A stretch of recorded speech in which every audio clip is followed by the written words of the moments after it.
So we have done 6 question. Now move to question 7. What is question 7? In the Bazaars of Hyderabad is a lyrical poem. ये एक lyrical poem है, rhythm वाली poem है, बहुत ही सुंदर poem है.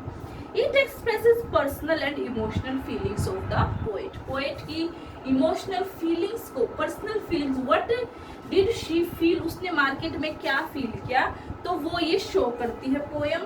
What does she describe in the last stanza of the poem with reference to the contrasting shades of life. देखो तो ये कह रहा है कि लास्ट स्टैंजा में उसने क्या डिस्क्राइब किया. First of all move to last stanza. What do you weave, oh you flower girls, with tassels of azure and red, crowns for the brow of a bridegroom, chaplets to garland his bed, sheets of white blossoms, new garner to perfume the sleep of bed. तो वो यहाँ पे contrast.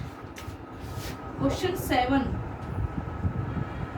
Contrast means दो चीजें जो बिल्कुल एक दूसरे के अपोजिट हैं. तो देखो लास्ट स्टैंजा में जो पोएट ने डिस्कस किया, जो एक फ्लावर गर्ल है वो क्या क्या बना सकती है. फ्लावर गर्ल ब्राइड ग्रूम के लिए भी चीजें बनाती है, यानी कि जो दूल्हा होता है उसके लिए चीजें बनाती है, और एक जो डेड है, जो मरा हुआ इंसान है, उसके लिए भी चीजें बनाती है. सो बट ये हमारी खुशी वाला माहौल होता है और ये हमारा बिल्कुल ही सैडनेस वाला माहौल होता है. सो इस तरह की दो कंट्रास्ट उसने लास्ट स्टेंजा में पोएट ने यूज करे हैं. So how will you right the answer?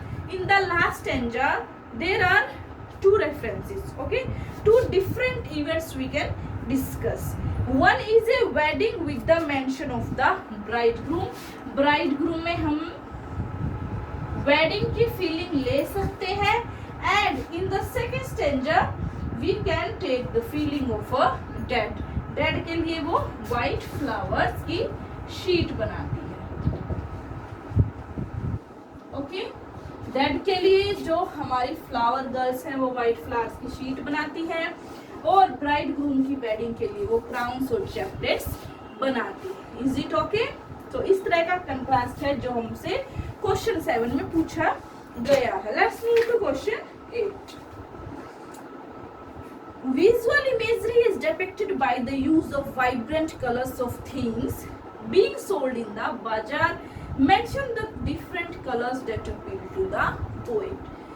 Visual imagery यानी कि पोएट ने जो वहां पे देखा उनको बड़े ही सुंदर इमेजिनेशन के साथ कलर्स को इन्वॉल्व करके उसने डिस्क्राइब किया है.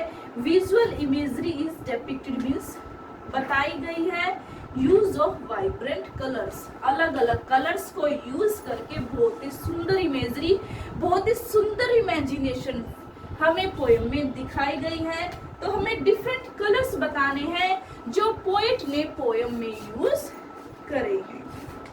Okay, so different colours you can see. Turbans of crimson and silver. Okay, यहाँ पे क्रिम्सन एंड सिल्वर कलर बताया है. Purple brocade, mirrors with panels of amber. Amber यानी कि एक जो शाइनिंग ऑब्जेक्ट है. daggers with handle of jade, saffron, henna, ivory dyes, blue pigeons, girdles of gold for dancer, citron, pomegranate and plum, tassel of azure and red, and sheet of white blossom. So all these colors are mentioned in the poem. Let's move to question 9. How does the poet use imagery vividly to appeal to our sense of taste in the 5th stanza? 5th stanza में हमारे sense of test को किस तरह की imagery जो है poet ने use करी है. ओके, तो किस तरह की जो बातें हैं, किस तरह की इमेजरी, किस तरह की इमेजिनेशन 5th स्टैंजा में पोएट ने यूज की. मैंने आपको पहले बताया था कि यहाँ पे दो कंट्रास्ट है. एक जो ब्राइड ग्रूम की वेडिंग की बात हमें दिखाई गई, एक डेड के लिए व्हाइट फ्लावर्स की हमें बात बताई गई है. तो आवर सेंस ऑफ टेस्ट, जो हम सेंस ऑफ टेस्ट का मतलब है जो हम फील कर सकते हैं, जो हमारी सेंस टेस्ट कर सकती है, हमारी सेंस फीलिंग्स ले सकती है. तो वो दो फीलिंग्स क्या है? The poet speak of the sheets of white blossom which are freshly picked and used to perfume the sleep of the dead. Okay, तो यहाँ पे जो व्हाइट ब्लॉसम्स है, व्हाइट फ्लावर्स यूज किए गए हैं ताकि वो डेड बॉडी की बॉडी पर जब जाएं तो वो परफ्यूम कर सके, उस डेड को, डेड जो इंसान है उसको महका सके, इसलिए वहां पे व्हाइट ब्लॉसम्स का यूज किया गया है। Okay, 10th question, the poet has used the poetic device repetition and repeatedly asked question in every stanza to elicit responses. Who answers sir question? तो पोएट ने पोएटिक डिवाइस यूज करे। Poetic device मैं आपको बताती हूँ क्या होते हैं। आई हैव टोल्ड, देखो इस तरह के सिमली, इमेजरी, ये क्या होते हैं? हमारे पोएटिक डिवाइस होते हैं जो पोएम को सुंदर बनाने के लिए हम एक पोएट यूज करता है। तो पोएट ने क्वेश्चन किए गए हैं, रिपीटिशन किया गया है चीजों का, repetition is also poetic device. तो हमें बताना है कि पोएट ने क्वेश्चन किए और उन क्वेश्चन का आंसर कौन करता है। The poet herself is answering her question, वो क्वेश्चन भी खुद पूछती है और आंसर भी खुद देती है। In recitation the question and answers can be recited by different person, लेकिन जब हम पोएम की रेसिटेशन करेंगे तो क्वेश्चन आंसर अलग अलग इंसान रिसाइट कर सकता है, but in the poem the poet herself is giving answer to her questions. I hope it is clear to you. If you have any doubt, you can write in comment section. Let's move to part C.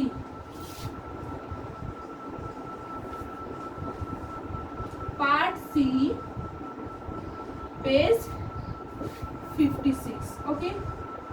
Synonyms. Synonyms. Vocabulary. Vocabulary में हमारे आते हैं antonyms, synonyms. Okay, antonym means opposite in meaning. Okay, synonym means same meaning. Okay, so these are your word power कि कितना आप words के बारे में जानते हैं। So first synonym हमें लिखना है richly का, second displayed, third frayed, fourth is slim. I will not write answers, okay, you are to write yourself. I will discuss only. richly का synonym हमें बताना है, means किसी चीज से भरपूर होना, luxuriously, okay, lavishly, बहुत ज्यादा किसी चीज का होना। Second is displayed, shown, दिखाना, okay. Third is frail, soft, weak, delicate. Fourth is sleep, यानी कि नींद जो हमारी होती है, nap, doze, okay, and slumber you can write. I hope it is clear to you and you will do your question answer in neat and clean writing in your notebook and fill these synonyms in your book only. So this is for today. Thank you.